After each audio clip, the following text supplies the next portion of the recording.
lovely. It was really very important that I was there.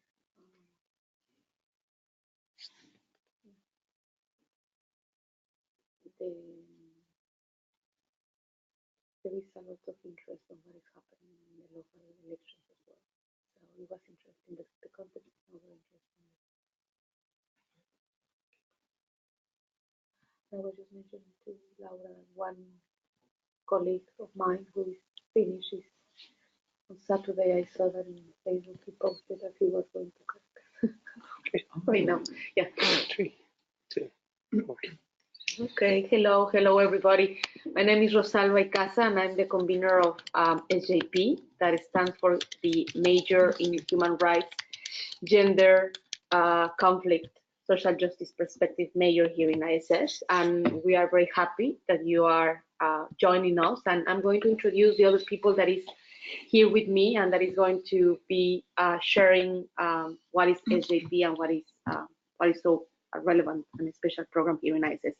So we have to my right. Yeah, I'm please. called Karumalia. Hi, I'm from Uganda, and I'm currently doing the SJP major at ISS. I'm Helen Hitchens. I'm on the staff here. I've been here for quite some time, since about 2005, and I teach in conflict and peace studies and in human rights. My name is Laura Avila. I'm from Colombia, and I'm also a student from the SJP major. I'm happy here to share my experience with you. Good. So probably what we can do now is to talk a little bit of what is ISS, and within ISS, the context in which SJP is. Tell you a little bit of what we intend SJP to be as a program. So probably, Helen, you can tell us a little bit of. Okay, there are 5 ISS. programs actually in the Institute of Social Studies, and there's everything from economics to governance and natural resources, so it's called AFIS, and then there's social policy for development. And actually SJP is at the moment the largest major, perhaps because we cover so many fields. We cover women and gender, as you've heard, human rights, and also conflict and peace studies. So people specialize in one of these fields. That may be why we have so many applicants. What we're going to run through now quickly are the actual overarching goals of the MA, which Rosalba is briefly going to go through. Okay, very briefly. What we intend as a program here in ISS that is focused on social justice is actually to arrive to 5 specific learning objectives. The first one is that we really want to make sure that you are aware and can actually relate to the different ways in which development has actually been theorized and understood over the years. But with a very specific focus on social justice. What is the relationship between development and social justice? So we intend that you gain knowledge and understanding of what is actually the meaning of development and its relationship and interaction with social justice. Then we are also very much interested that during your studies here, you actually gain the ability to analyze particular problems around the world that are actually associated to this relationship between social justice and development. So it's not just about gaining knowledge, but actually creating the environment for you to gain the skills to apply that knowledge to analyze particular social phenomena and concrete problems pertaining to development. The third outcome that we want to achieve and aim to achieve with our students in SJP is that we want you to be very much clear about how the different judgments that you are going to do in your future career as a professional in different sectors, it could be education, politics, activism, law, human rights. We are aiming to stimulate you to make judgments that are informed by precisely the knowledge that you are gaining here and the capacity to apply that knowledge. And for us, it's also very important, and this is the 4th learning objective of this major in social justice, is that we really want you to be able to communicate, to actually talk to other people about what is the relationship between development and social justice, and why it's so important to know about this interaction, to be knowledgeable about how you are supposed to understand this, and how this can actually be applied in different policy arenas. And something that is the fifth intent learning outcome of this major, I personally believe that is the core of our approach here in ISS, is that we intend that you, as a student here, you obtain a creative attitude. And by a creative attitude, we mean that you are constantly asking why injustice, why inequality, why violence to particular people across the world. So for us, this is a way in which you can, position yourself in the world differently, not just accepting what is happening, but actually questioning why the things are the way they are. And this is, for me, the 5 elements that actually define what is supposed to be an SJP major. Probably our students can actually say what they think about it, but yeah, this is basically the 5 core learning objectives of SJP major here in ISS. So let me just briefly tell you about who is going to be teaching you next year, next academic year when you join us, because I'm sure that some of you are going to join us. Well, we are actually one of the majors who has teachers and researchers from very different corners of the world. So that is another mark of SJP and also of all ISS. But in SJP major, we count with the participation of Professor Karin Arts, who is an expert in human rights and law. She's from here, from the Netherlands. Then we also have Dr. Kees Bikar, who is also Dutch and is expert on political sociology. We also have Jeff Hanmaker, who is expert in law and human rights and development. And I think that he's from the US, no? Originally. Yes, originally from the US. And we also have our colleague Silke Heumann, Dr. Silke Heumann. She's originally from Germany, and she's an expert on gender and sexuality in development. Then Helen Hinges, Dr. Helen Hinges, who is going to speak a little bit more about the program, and she can also say a little bit about herself. Then we also count with the contribution of our colleague Shamika Jayasundara, who is expert on conflict and peace studies and its interaction with development, originally from Sri Lanka. And we also have the contribution of our colleague Nagda Shehada, who is originally from Palestine, who is a feminist, expert on law as well and the sociology of law. And finally, as I said in the beginning, Rosalba Icaza, I'm originally from Mexico, and I'm a feminist, and I work with decolonial approaches, non-extractivist methodologies. And this academic year, I have been acting as the convener of the program in social justice perspectives, which basically means trying to coordinate everything that is happening, but yeah, we do our best. We're the largest major, so that means that we're a very interesting program, and you will have the opportunity to meet people very, very interesting from different corners of the world, including your teachers.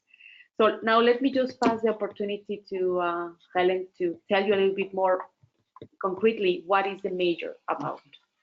All right, and just to say, the staff come from these places, but they also have many affiliations. So, for example, Silke, although she's from Germany, she grew up in Nicaragua, she speaks Spanish. Kees also engages with Latin America. Jeff is interested very much in Palestine and South Africa. So we all have, Nagda worked also in Syria and in other parts of the Middle East. So we all have kind of different, I think, affiliations as well as our so-called nationality. And I think that also applies to the students here. They're not all necessarily working in the countries from which they come. Some of our students say live in the Netherlands but are from Colombia or wherever, and then have been here for a while doing other things and then come to study here. So we understand that the backgrounds of our students are very complex, and I think that's one of the things we like is students with some experience of life, with some experience of work, and often, you know, you have more varied experiences in some ways than we do. as academics. So that's something we really value. So let me just say something about the program. As you can see on the next slide, which is the slide with the photograph at the top with somebody showing this. This slide was actually taken by an alumnus of SJP called Mohammed Omar, and he's a prize-winning journalist from Gaza. And Gaza is a place we have had some engagement with because we have a colleague, Jeff Handmaker, who works on Palestine. So we often have speakers here about issues to do with Palestine, Israel, and so on. So it's one of the reasons we use the photograph, is because we are engaged with this issue. In addition, I think we've listed some films here. We could show the Oxfam film on global inequality because it expresses very well what SJP is around, what it's worried about and what it's concerned with, which is the massively growing inequalities both internationally and domestically within regions and within communities, and the way in which the kind of economic forces that we have around us just seem to polarize the very wealthy from the vast majority of the disenfranchised and the poor. And that is very much the setting for social justice. So there's actually 3 videos here, and we'd invite you to look at them. The first is not ours, it's from Oxfam, and the second and third are our own videos about ISS. So we hope you enjoy those. And I'll just explain to you a little bit about the SJP major. So essentially what we're interested in is, if you like, power. That's a really short word for a very big phenomena. It could be about gender, it could be about class, it could be about identity, or it could be about race.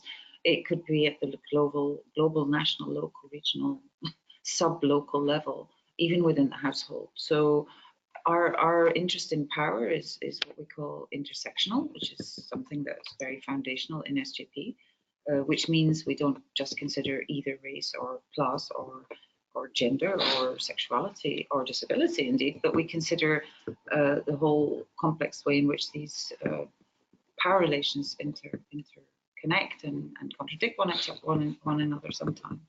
So that the position of, say, a white woman in Sweden who is discriminated against on the basis of gender may nonetheless be privileged on the basis of race or identity, or nationality. So we don't make simplistic, we hope we avoid simplistic assertions that one entire group is less privileged than another, but that we look more at detail of particular contexts. What they call keep it real. Okay, so in terms of technical details, SJP courses make up more than half of your masters, 55%, it says here on the next slide. So 55% doesn't sound like much, but it becomes quite intense in term 2 and 3, and our students are going to discuss a little bit from their perspective how it felt to be doing the courses in term 1, which are in term 1A, they're not SJP related, they're like a broad-based start for everybody. And then after that, after term 1A, you start specializing. You have a core course in social justice, and that starts in term 1B, which is around the end of October. And then you move on to more specialization related courses. What's really good, I think, about the system here that we have at the moment is that you can actually specialize outside your major or inside your major. If you really become passionate about something, you don't have to change majors. You can just kind of take 2 courses and make sure that your research paper straddles SJP. You must keep yourself in SJP, but you may specialize. For example, we've had students specialize in environmental issues, land issues, or in children and youth. And we're flexible enough to allow that. So that's really, I think, all I have to say at this stage. And then now we go to the next slide and we look at the structure. I wouldn't worry too much about this. This is just a diagram with lots of things you can't read. It's much too small. It's an example of how not to present information. But when you come here, you'll be able to see this in a much bigger format, like A3, and you'll see that we have overlapping courses, which sometimes last like a whole two half terms. Other times they just last for 1 unit, like a half term. And the weighting of these courses varies between actually 4 and 8, generally speaking. So a full course is 8 credits, a half course is 4 credits. So we'll come to explain that now. I think I'll go first to Laura. Yeah. So the first courses that you choose when you arrive are the foundation courses, and there are sociology, political science, and economics. You can choose either from intermediate level or an advanced level. You are going to be assigned someone that can help you to know what is the best option for you. Also, you are going to have the chance to meet the professors and kind of evaluate yourself. What do you think you need? I will say, like, from my experience, I was a bit confused in the beginning, like, about these courses, but actually now looking back, I think that they are very important because they are kind of the base, and these courses are designed to make sure that all of us have the same level, that all of us are in the same page. So I think they're very important. Also, you kind of start getting related to some terms, to learn new things, to kind of also get used to the ISS space. It's very intense, this term, so get ready. But very, very intense, I would say. But don't be afraid. Yeah, that's I think from those three courses. But at the same time, we also start seeing this making of development course. That is the general course that also is going to give you the basis to start relating with the main theories of development. That this course, I will say, that is help you think, to start thinking about how all these issues that maybe you saw at home or you read on the news start to relate with the academic theory. And for me, for example, I was very surprised of hearing many theories that I never heard before in Colombia, where I did my bachelor. So, for example, the coloniality of gender that Rosalba teaches, intersectionality, the growth is very, very amazing, this course. And I think it's the only course that all of the students are in the same aula. So it's intense too, because it's like 170 students kind of giving their opinions, listening to the teacher. So yeah, so I will say, like, for the term 1A, is the base for everything. And yeah, it gives you the opportunity to kind of settle down and get to know how the program works and start thinking about what you want to do and what subjects you want to choose in the future. Yeah, also I think, Laura, to add on what you are saying, we also have like term 1B, where we do it specifically, for each course, the students go and specialize in that course.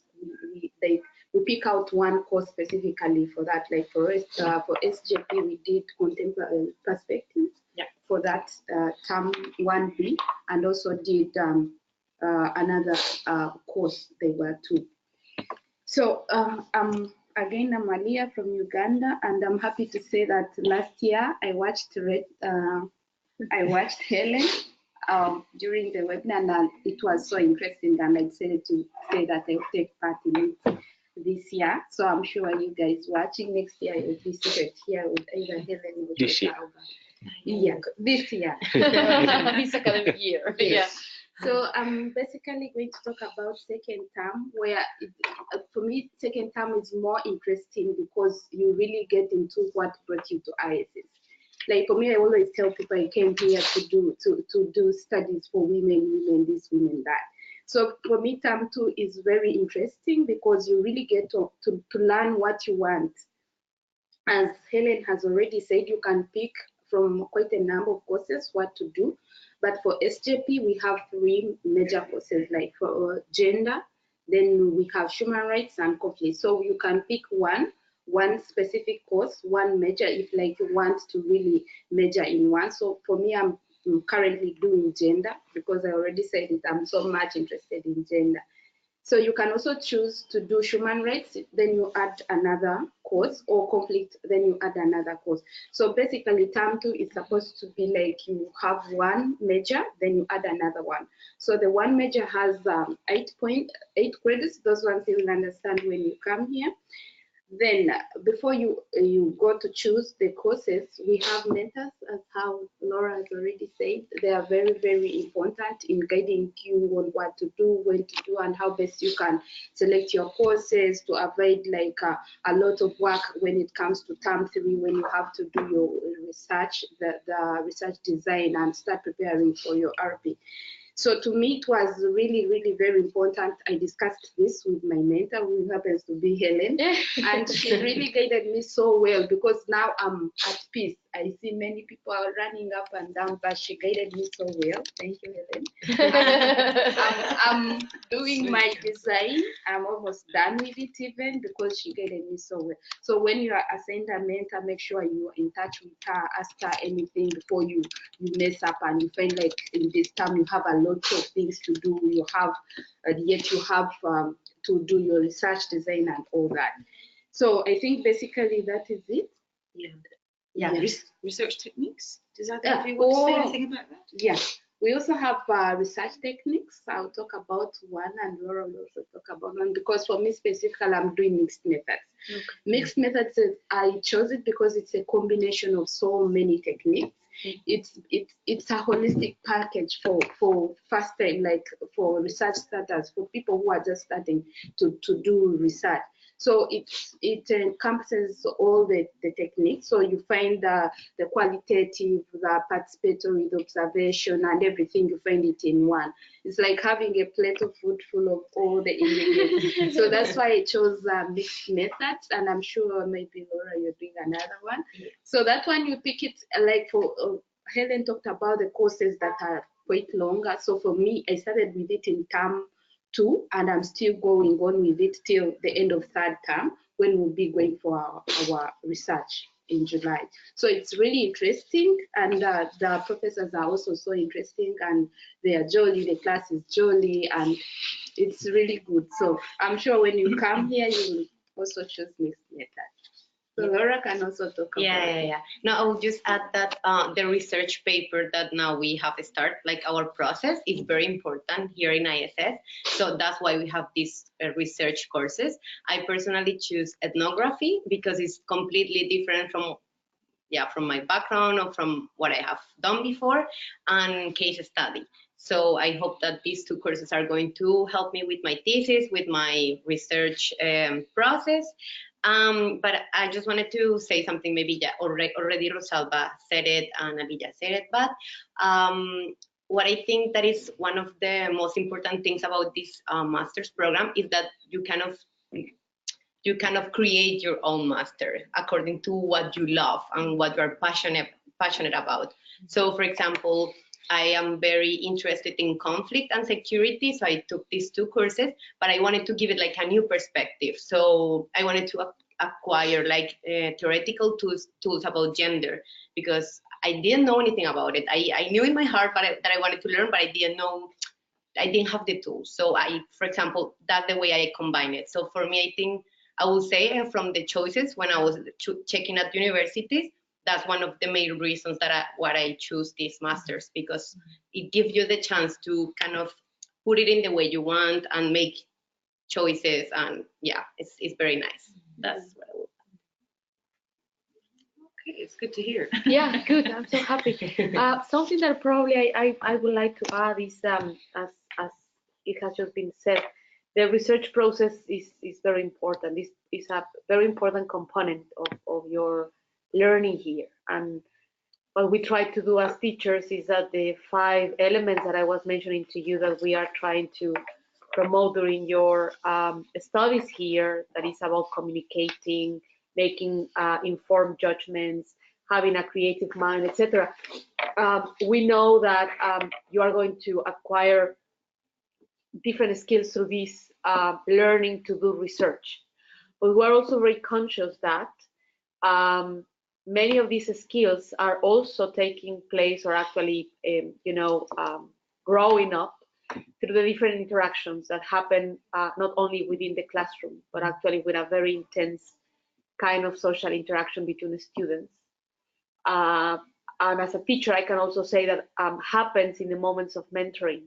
For ISS, and particularly for SJP perspective, the space that we have with the students to discuss their interests, as Aliyah was mentioning, but also Laura, is crucial, because this is the moment in which you have interactions one-to-one, and you manage to know the interests of the students and of each of them, because since you arrive to SJP, you are going to be allocated to one of the teaching members of the major, and you can meet with that person, sometimes individually, sometimes in group, to discuss what is exactly the reason why you are doing a program like SJP, which is actually the kind of topic that you're interested, or the phenomena that you want to understand, or the social problem that in the first place brings you to apply to a master's in development studies with an emphasis on social justice.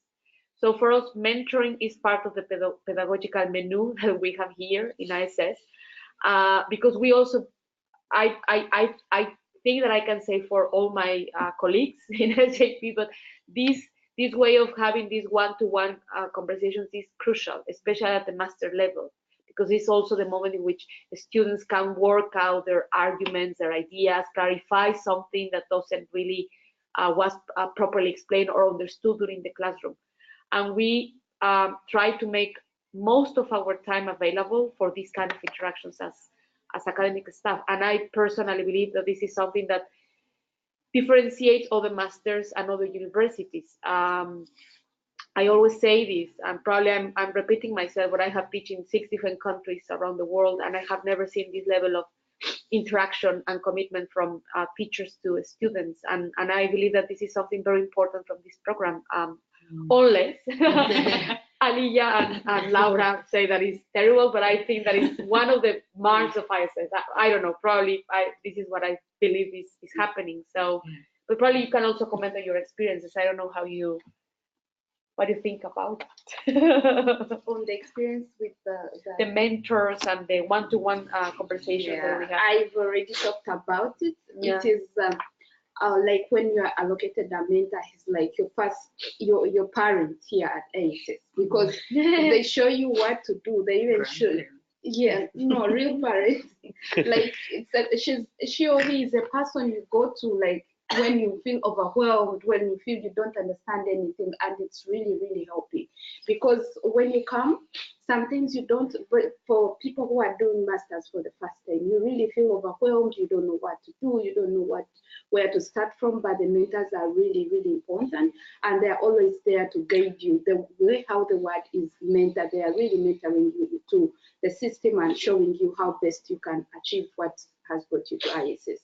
And to me, I have had a very amazing experience with my mentor, and even according to what other students are saying, it's really interesting, and they have really appreciated the efforts the mentors are putting in to guide us and seeing that we achieve what we came here for.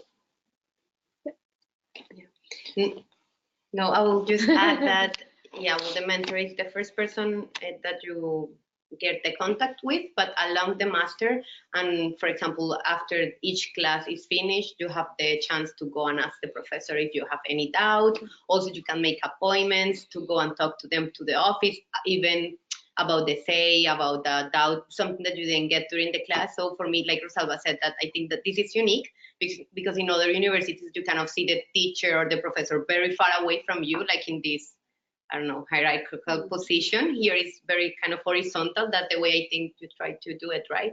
So yeah, and you feel very supported. Also, if you have, for example, ideas to do research, they kind of help you to put everything in order. Yeah, I think it's a very positive thing. Interesting. If I can say something which maybe isn't so obvious to those of you who may not know ISS from other people who've been here or who are coming here for the first time, we're actually quite small. We have quite a small building in the old part of The Hague, near kind of quite snobby area next to Hilton, the Royal Palace, and all the royal horses. You can smell them on Wednesdays. All that. But and that has many, in some ways we're kind of like a little bit further away from campus and so on. But that smallness is, I think, what it can be a little small, but that's why we bring so many visitors in for seminars and speeches, and we have conferences and workshops, and we try and keep the place as open as possible so that students really get a chance to have the world come to them, as it were, as well, not just be here in isolation. We make sure students know about conferences going on in The Hague, in Rotterdam, in Amsterdam. And I think I think it was the new institute director said to me the other day, "Oh, it's just like a family." And I thought, oh, that's nice. Isn't that nice? Yeah. So he's only been here since February, and already he feels this kind of like family atmosphere. So now families are not always easy because you see each other a lot. Yeah.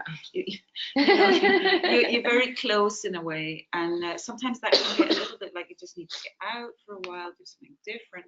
But so we also look for, we don't look for them for you, but we help you with your internships. We help you with other things you can do to have sporting activities, to have I don't know, trips to Amsterdam. So we don't keep you here 24/7. We make sure you see the Netherlands, see bits of Europe. We even have a study visit which goes out for a 3-day, 4-day bus journey. Yeah, we try and be small and intimate, but also open. Yeah, I think that's exactly another very important characteristic. It's amazing that every single day in ISS, every single day, every single day in ISS there is something interesting happening. Besides your courses, there is someone that comes and gives a seminar, or somebody's organizing a visit, or somebody's organizing a film screening. And by this somebody, I mean your peers, but also colleagues. We are in the so-called International City of Peace. So it's always busy. It's always busy. And people that, for example, comes to give a conference in other parts of the Netherlands normally comes through The Hague, comes through ISS. We are very well known also because there are important debates at the level of international law, international politics that are happening here at the level of the diplomacy. So it's a place that I think that Helen really described it very well. It's small, but it's small enough to be able to host so many different people, so many different traditions of thinking, interest, or economic interest, political interest. So it's a really interesting microcosm that is intimate, but as open as it can be. So it's at least this is my experience as a teacher, and also something that we are very much interested is in supporting the ideas from the students. Since I arrived here in 2007, especially the students who are now in what we call now the major in SJP tend to be very creative, and they tend to organize many kind of events or debates. And if, for example, if you have an idea that somebody's coming and you want to organize something, we're always going to, most of the time, support you and say, yeah, let's do it. Let's book a room and bring people. So we're also very much in our major driven by your interest and your observations, and we also make sure to talk constantly with the student representative when things are not going as planned. The student representative is going to come and talk with the convener, that is in this case myself, and then we correct if there is something to be corrected. So the interactions with the students, we take that very seriously, because basically this is what this diversity, these different people from different backgrounds and experiences is what makes SJP. And we took it very seriously. We really took it very seriously. I think so. And on that note, we, for those of you who are self-financing, even those of you who have a grant but don't have a field visit component, this year for the first time we realized there was a need to support, some of the very excellent work that's going on in terms of field work and study visits back home or to a third country. And so, in fact, with the Rosalba's suggestion, we've introduced SJP grants for field work for those who write good proposals and have a good plan for how to use. It's not huge, it's only small, it's a small grant, but it might cover most of the cost of an air ticket. Yeah. So it's designed to help 3 or 4 people a year. And there's also some other funding specific to women and gender. And we encourage you to apply for these kinds of funds and make sure your fieldwork is what you want it to be. Okay, so that's it. Yeah. Okay. So we do know. So, thank you very much, Helen, Rosalba, Laura, and Aliyah for the introduction of the SJP program. Now we'll move on to the question and answer. We have a couple of questions. We will start with questions for the students. Some prospective students have watched some videos about making of development. They would like to know a little bit more about the video and when do you do it? Is it term 1A, B, or term 2? Or? Yeah. No, because this course, like I said in the beginning, is one of the first courses that you take, but it comes from term A1, no, 1A to 1B, and it was a great experience in the sense that basically you take all what you learned during the whole course and you kind of try to show it through a video to a very different way, like creative way. So there are many ideas out there. I think that you can check them out if they're online.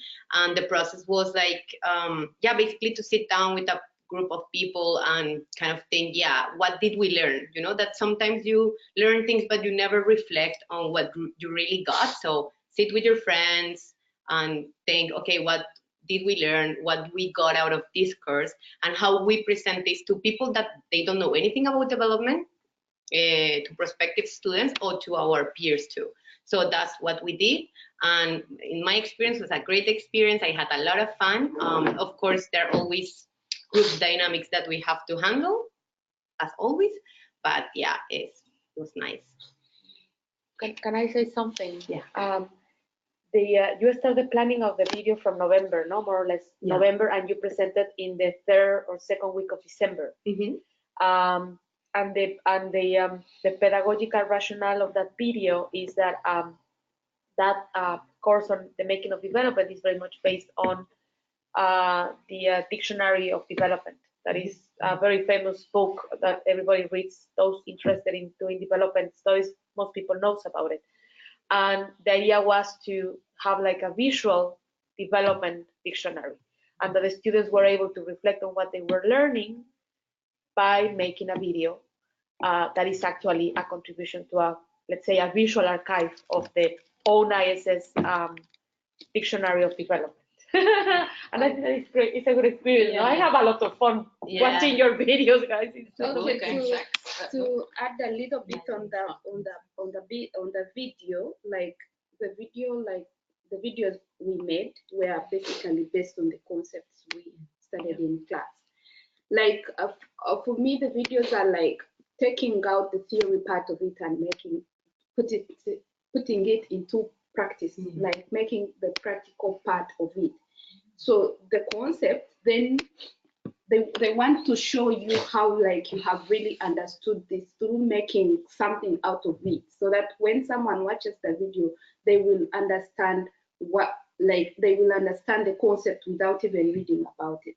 So that's how we made the videos. They make you like break the concept into a breakdown of the concept in 10 minutes. Then you show the world how you understand the concept without even going through books to read about it. So basically, to me, that's how we came up with the video. Yeah, well, thank you very much for the answers. This is a very, what you call that? A lot of students are asking about the same question. It's about internship. Do we support students who would like to do an internship? And is it necessary to do an internship? And does an internship carry points?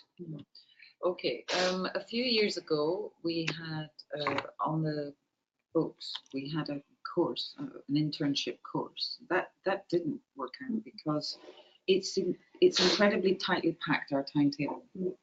So what isn't possible, or what isn't really realistic, is to have a full-time internship, for instance, during term time. No, it's just not possible.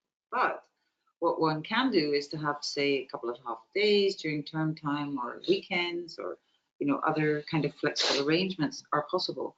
And then of course from the time the teaching finishes around mid-June or so, you could use an internship for research purposes. And we have had quite a number of students who've either done internships because they want the experience, or because they actually are collecting or generating data through their internship, because their internship is somehow related to their research project.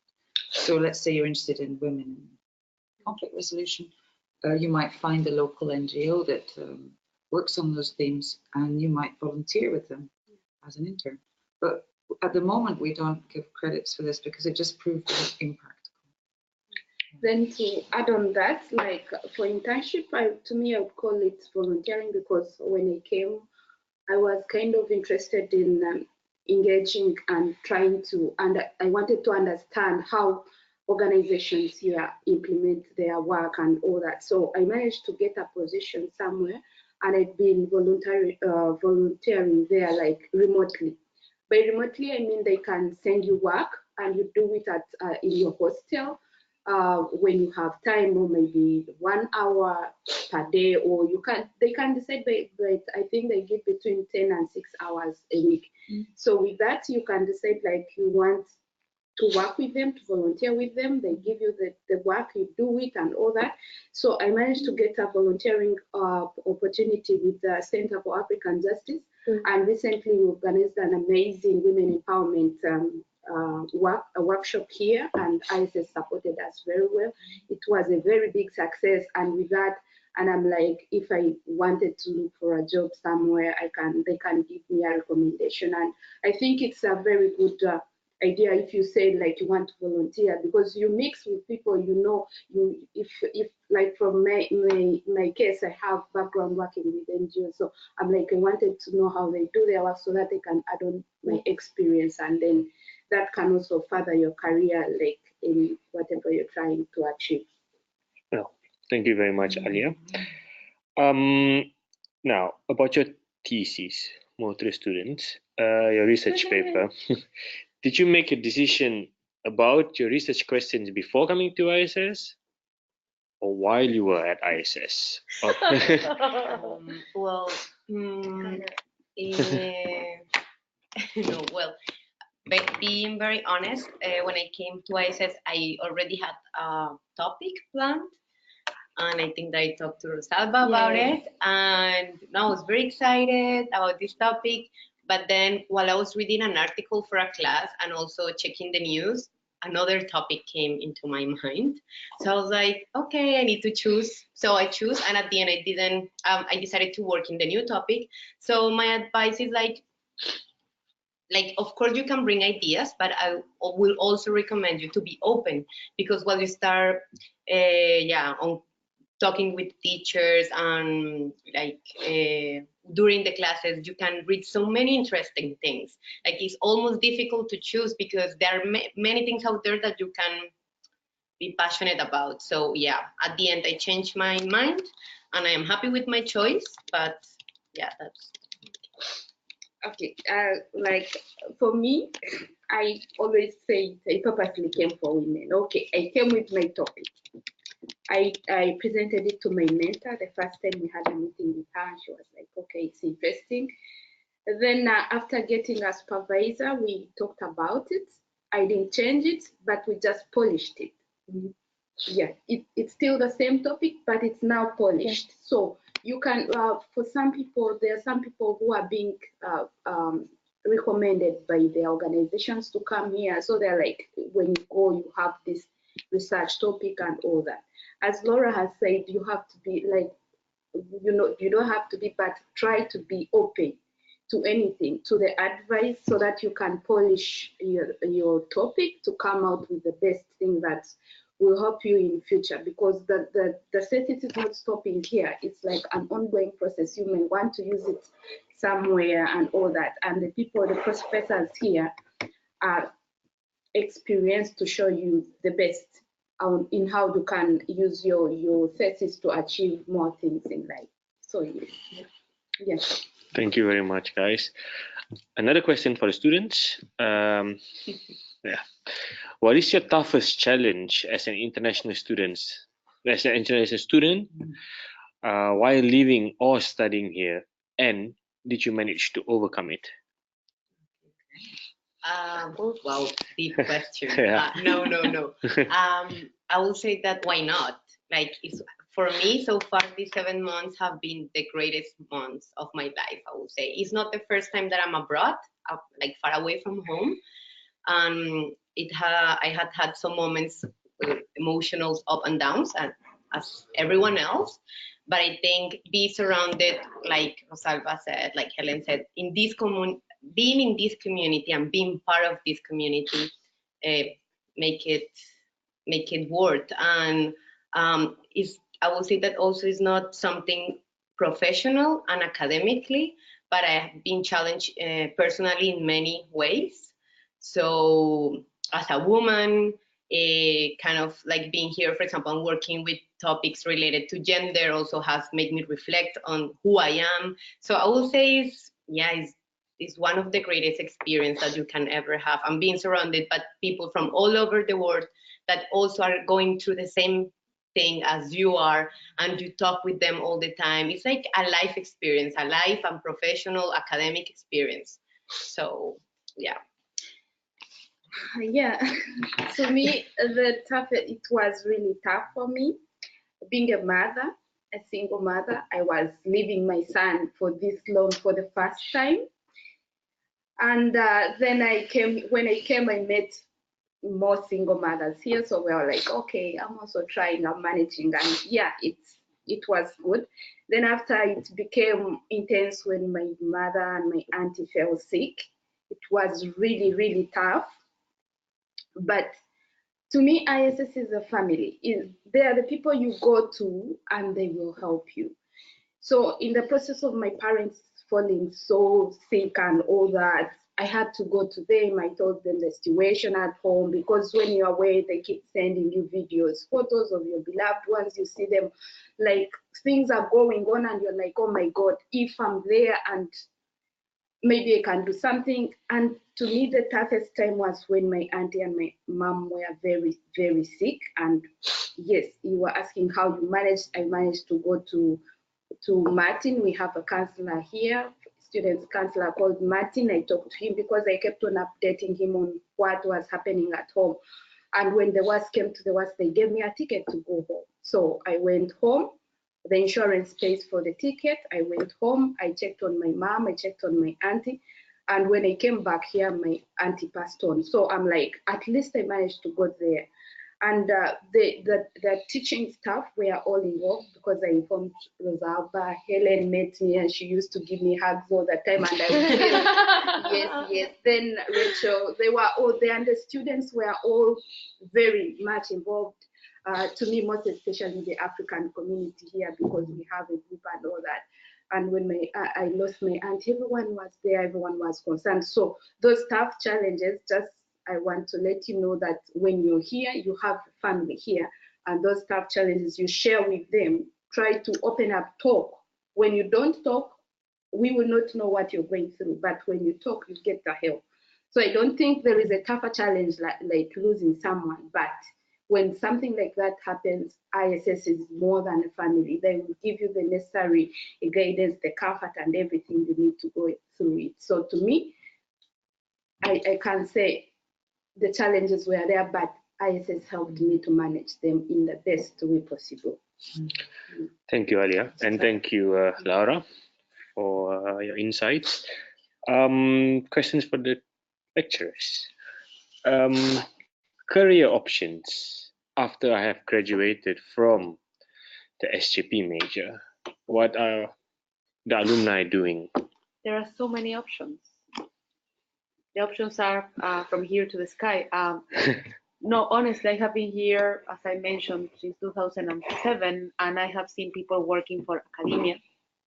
I have been that continue their a PhD in other universities or back home. I have seen people going back to their previous job as civil servants, for example, but in a better position thanks to the master's degree. They constantly update me that they have, much more responsibilities after having a master's degree. I have come to know people who started their own organization in relation to human rights and women, domestic violence and women. And now, in this particularly case, this organization is one of the most, let's say, relevant right now in the panorama of women domestic violence in Central America. I have heard about people literally designing new offices within governments, looking into issues of transparency and justice. I have also heard of people applying to the World Bank and getting into, or the different regional banks. I have also students of mine who have actually go to the private sector and they are working for corporate social responsibility. For example, on disability issues that are extremely important and so badly addressed in many of our countries. I mean, in the global south, the so-called global south. So that's what I'm saying. It's infinite because people that come here, at least it's my experience, they don't come from nowhere. You come here with your already established networks back home, even if you're a young, recently graduated bachelor in any profession, you already have networks. And my impression is that once you get a degree, especially in an international institution like ISS, then you actually expand your networks. Because now you will have networks in your home country or community, and then you have other networks that are international. I have also heard of people who, going back to their countries, call their peers for consultancies in different areas of government, in different areas of international aid. So yeah, it really depends very much on your interests, your networks, and really which are your dreams, or what is your what is the purpose of doing a master's degree? Because the purpose is in many cases probably going to change, or probably going to expand once you are here, or probably going to be reaffirmed, and the master is the space for you to think about that, and how with the distance you can actually see, okay, so probably I can achieve this in this way, and by being in my country I was not able to look into that, or by being in this particular job I was not able to see that I can also do this. So it's really dependable, but that's my perspective as a teacher. I know I'm only sharing the successful stories. I also know people that decide to stay here because I don't know if you know, but if you come here to the Netherlands, you can apply to a one-year extension permit that is for seeking job in the Netherlands. And yeah, it's really tough. Most of the people cannot really find a job, and I have to be very clear about that. It's probably less than 2% of the students who actually manage to find a job in the area here in the Netherlands. But those who manage to do it, there are a couple of very interesting and successful stories. So it really depends. My suggestion is, you already know where are you coming, what are your ambitions or your goals, your dreams. And I think that the master is like the vehicle or the means to what I have already mentioned, expand, reaffirm, or actually find different strategies to see how you can achieve that. That's the way I see the masters in terms of employment. Okay, I also wanted to add what Rosalba said. Like when you ask about the future, I think it all starts with you. I have seen scenarios of people coming with no experience to do masters. When you come with no experience to do masters and you expect to get a job immediately, then it's like you're just wasting your time. I think it's about you first make a foundation for yourself, because when you go and present your masters somewhere that you're looking for a job and you have masters, it really doesn't make sense. So for people who are coming in from Uganda, I think it's going to be a very good privilege for you to do this masters, because one, our country is transitioning and they need more of us. Then also, I've been working with the USAID projects, and in 2020, they are going to shift from funding HIV projects to gender. Yeah, they are going to be implementing gender programs. So when you come and you do gender and child protection, I think you will present yourself very, very well in the labor market. For example, when the USAID projects shift into that position, I'm sure you'll be getting very good jobs and you can work professionally with them. Then also there are some, I have colleagues who came from here. For example, Chris Wang is my close friend. He was here, and when he went back to Uganda, he got a promotion. Now he's the regional human rights officer back home. So that's what, but he was already working. So that's why I'm saying, if you don't have experience, it's like you're wasting your time. So if you have experience, you go back and you have what you have something on your CV, then you're adding it up, and then you will be a very good candidate for organizations to hire.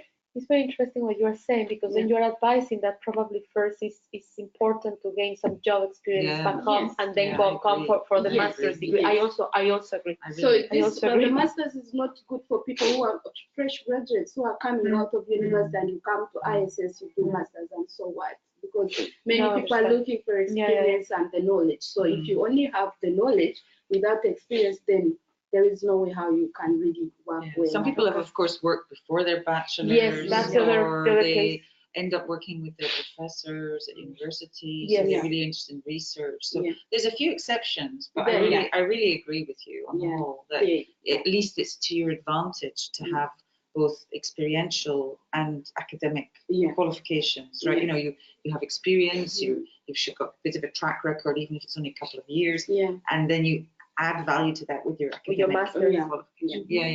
I couldn't agree more. And just to add to what Alia said as well, even if you do not have experience and you would like to find some experience during a search year, you can also do your internship and or volunteer to add in that to your CV, and you may increase your chance in finding a job in the future, whether be it in the Netherlands or somewhere else. So so don't take it as once you graduate, if you have no experience, you have to go home. No, you still can stay, gain some experience here, and add it to your CV, and search for a job here or somewhere else. I just want to say one thing, because a lot of our students, they think they want to work in NGOs. But I don't think they do. Because if you work in an NGO, first of all, there's so few jobs in NGOs. Secondly, they're very poorly paid. So if you have debts and you've paid for yourself, probably don't want to work in an NGO, because the main things that our students do in NGOs, sometimes I actually object, because our students do fundraising, they do IT, they do very highly skilled jobs which should be properly paid, but NGOs consider it like an internship. And we have the same problem with the ICC, which is grossly underfunded. All the transitional tribunals are grossly underfunded. So they're very happy to take our graduates from Uganda or Kenya, highly skilled people, lawyers, non-lawyers, and just give them internships which aren't paid. So I always say to people, if you really want to have a job, please don't rule out the corporate sector or the private sector. The reason I say that is not because I like the corporate sector or the private sector, it's because they pay and they recognize skills. And so, for example, let's imagine you work for a couple of years in a job. Rosalba mentioned corporate social responsibility. It could be a job to do with public relations. It could be a job to do with HR. It could be something building on your previous profession. Now, that may not be a very much your ideal of what you want in social justice, but it can be a means to an end. And I've seen students working, for example, in banks or in even horrible companies like Shell, and eventually getting well-paid jobs in NGOs. It doesn't work the other way around. So my advice is always don't rule out the corporate sector, because the corporate sector can be your own stepping stone. So first of all, get rid of any debts you may have, and secondly, to actually find that the NGOs then value you, because, oh, you mean you've actually worked for the corporate sector? Oh, you've done fundraising. Oh, you've had a real job. And that, ironically, you may find that's your way into, your dream of working in Amnesty, or your dream of working in the ICC. It's a strange phenomenon, right? Well, that's it. It's sharp 3 now, at least in my computer. So with that, I would like to thank Rosalba, Alia, Helen, and Laura for your time and informing the prospective student about the SJP program and what it entails, and also the career prospect in detail.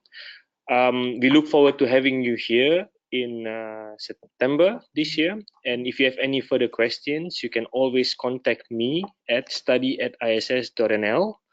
And if I can't answer the questions, I can forward it to the students or the lecturers. Thank you very much for your time. Have a nice day. Thank you. Bye. Bye. Thank you very much, Sarah.